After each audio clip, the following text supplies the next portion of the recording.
Chander Agarwal of TCI Express joins us now. Mr. Agarwal, good morning. Thank you for joining us. You've reported a sequential top-line growth of 5% because of growth in MSME customers. How much of this is largely coming because of business growth, and how much is this coming because of volume stroke pricing growth?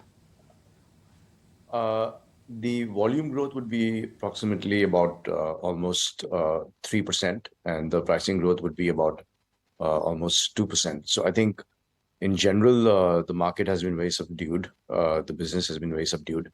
And going forward in H2, we're definitely going to be seeing double-digit growths. Do you think in second half things will look up? Because if you're talking about single-digit growth becoming double-digit growth when the business environment is subdued, what will change in the second half? What we're seeing already is that the festive season is a clear indicator of how the year will span out. So last year the festive season was very subdued, and this year we're seeing a very good uptake. This would mean that going forward, it's very plausible to see double-digit growths. When you say festival demand, which is one category which you are bullish on, where you think there would be delta which will come to your business? So we are very well scattered over all the verticals equally. So we do not see any sort of major uptake happening in one segment or one sector. So looking at that front, we're seeing an overall demand in the economy go up, which I think is a very important factor. In fact, even for the MSME, which was kind of very subdued, has started to pick up. So I'm glad about that. Discuss your margins as well. Morning. And given the fact that they've consistently been in the band of about 15 to 17% for the last 8 to 10 quarters, given the strategic priorities that you've set up for the next few years, in particular for 2025, with the focus on technological advancement and automation, what is it that you're targeting when it comes to your margin profile? So, we had decided, and we had actually also looked at every year EBITDA increase of 1%. And of course, there are things beyond our control, the macro and the micro economic situation. The war has suddenly started, and then, it doesn't affect the Indian economy as such directly, but it does also because the fuel prices are still very high. So in general, I think it's not something that we are not able to achieve, that is profitability. It's just that, it's kind of slowed down for the past few quarters, as you mentioned. What about the new services, Rail Express, Pharma Cold Chain Air Express? What makes you so bullish on some of these segments, and how much of a revenue growth do you foresee? What are you churning out right now?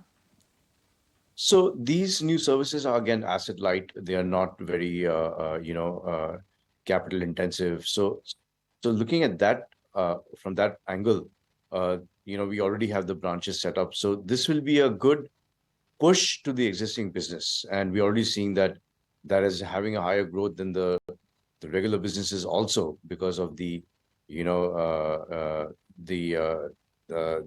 demand that's come up. Asset-light company. But now that things are changing and you're looking at expanding into new services, could you be looking at loading debt then? Or can you fund this expansion through your current balance sheet?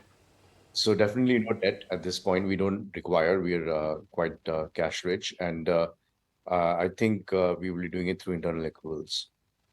Let's say, USP 3 years from now, will it be B2B? Will it be B2C? Will it be moving slightly different from what you've done originally in terms of express? How would you get growth back? If you have to do a double-digit volume growth in a tough environment, either the environment has to improve, or you'll have to add new businesses, or you will have to gain market share.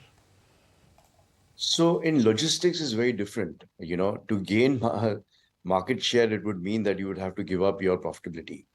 And it would also mean that, in a tough environment, if you lower your prices, it's not going to be sustainable at any front. So we have to ride the wave. That's very important in logistics, in express logistics. So definitely, if we are seeing the economy slow down, we'll have to bear the brunt.